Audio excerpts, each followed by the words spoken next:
What's up everyone, my name is Game Taco and this is Rimworld, a colony simulation game where your task is to raise a colony, build a ship, and escape the planet that you're stranded on. The colony we've worked so hard to establish is on the brink of destruction right now. However, it has been such a wild ride I don't regret a thing, and truthfully speaking, Rimworld may just be one of my favorite games ever. Not because it has the fanciest graphics, but because of the stories that it tells. Now hold on, because this video might be a little bit lengthy, but I really just want to try to explain what I love about this game. Rimworld is such an amazing experience. It tells a narrative that unfolds in real time. It puts you in a surprising amount of uncomfortable situations and forces you to act. For example, how will your colony's leader react when their spouse dies? What will you do when your colony's assigned doctor gets an infection in his arm, but nobody can properly treat him? What if you intercept a message from somebody running from raiders, but they just happen to be family to one of your colonists? Do you take them in knowing that raiders will be shortly behind, trying their damnedest to sabotage your colony? These are the questions that you'll face, and as events happen, you begin to reflect and root for your characters and your colony's survival.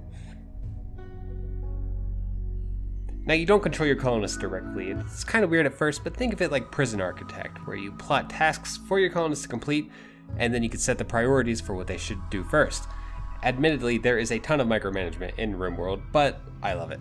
I like setting everybody to have a specific job, like I'll have one person working on crafting, another on cooking, the colonists with the highest shooting will hunt, you get the idea.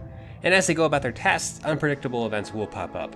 How you manage these events determines whether you succeed or fail, and quick thinking, strategy, and tactics is really essential and required to complete any scenario.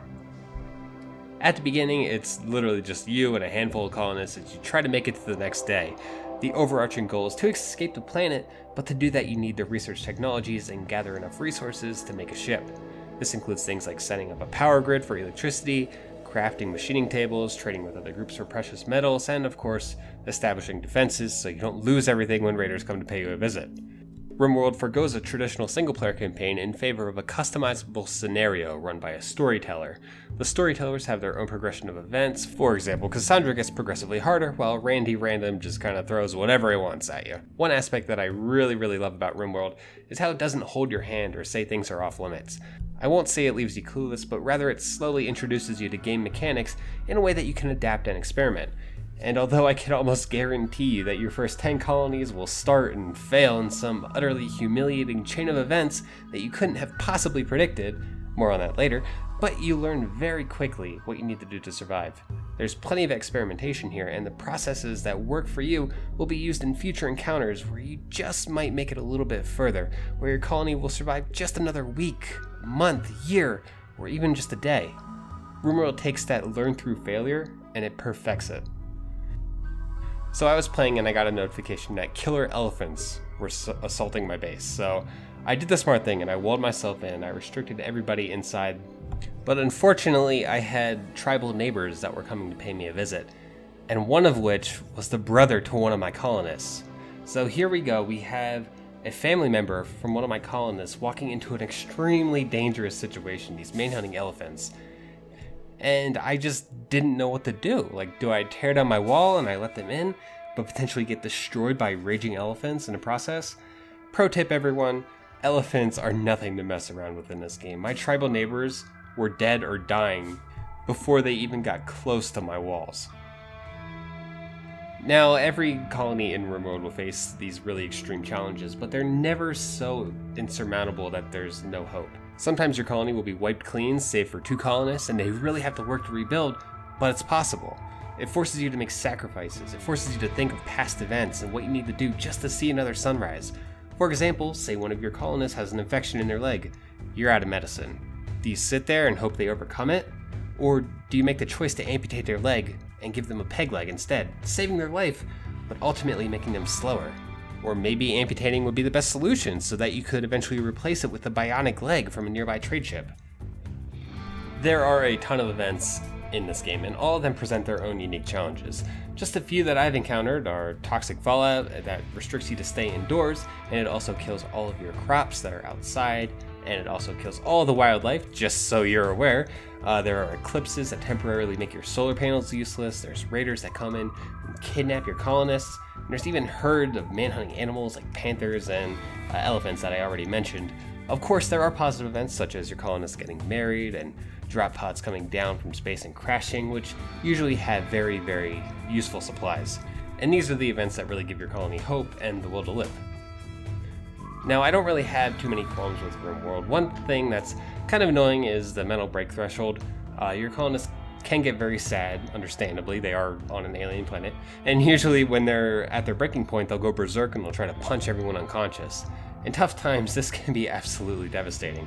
I feel like it happens too often, though, and that there should really be other mental breaks besides going violent. Another thing I'd like to see change is the technology research. So there's different tiers of technology. For example, there's the Neolithic tier, which has you researching things like brewing and stone cutting. And then there's industrial, which has things like electricity and mining. And as you research all these technologies, your colony's overall technology level doesn't increase. So if I start the game as a Neolithic tribe, I'm permanently stuck with an extreme penalty which doubles or even triples my research speed, even if I know everything from a previous technology level. So if I start as an industrial colony, I research things much more quickly. Overall, it feels like if you start as a tribe, you're just gimping your research speed permanently. Personally, I think this should be changed so your technology level increases over time as you complete more and more technologies. But the beauty about this game is that it's so wildly customizable that you can play it however you want. As an example, I downloaded a mod from the Steam Workshop that updates your tech level to fix the issue that I have with it. I also have a mod that lets me craft prosthetic limbs and adds in more guns. Beyond the Steam Workshop, there's just an absurd amount of customization within the game itself as well.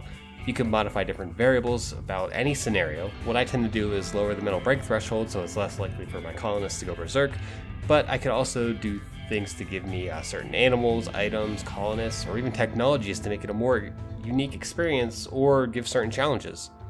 Or you could just make your entire colony cannibals, alcoholics, pyromaniacs, or just give them all hooks for hands with an eye patch. Make it pirate themed. It's really up to you. And the crazy thing is Rimworld is technically an early access game. It's been out for quite a while, just not on Steam because they wanted to wait and get it right, so to speak.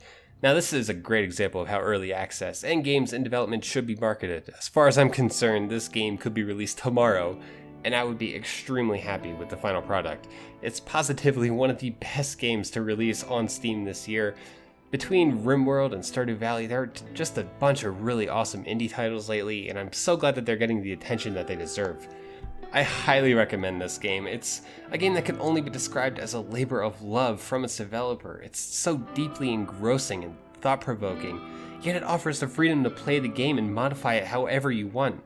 Now, I don't give scores on my reviews because they're meaningless to me, but I will say that if you're looking for a PC game to really dive into that isn't your stereotypical shooter, roguelike, RPG, or survival game, Rimworld is very likely to satisfy.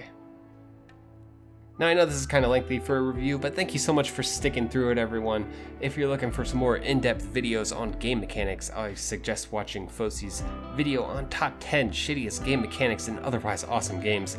I have a guest role in that, so feel free to check it out and subscribe to Fosie. Huge thanks to him and Fox Burrito for the sprites debuting in this video as well. I'd also like to thank Audible for sponsoring this video. Go to audibletrial.com/taco and you can get a free audiobook when you register. Thanks for watching, everyone. If you enjoyed this, please feel free to let me know what you thought in the comments. Hit that subscribe button and have a wonderful day.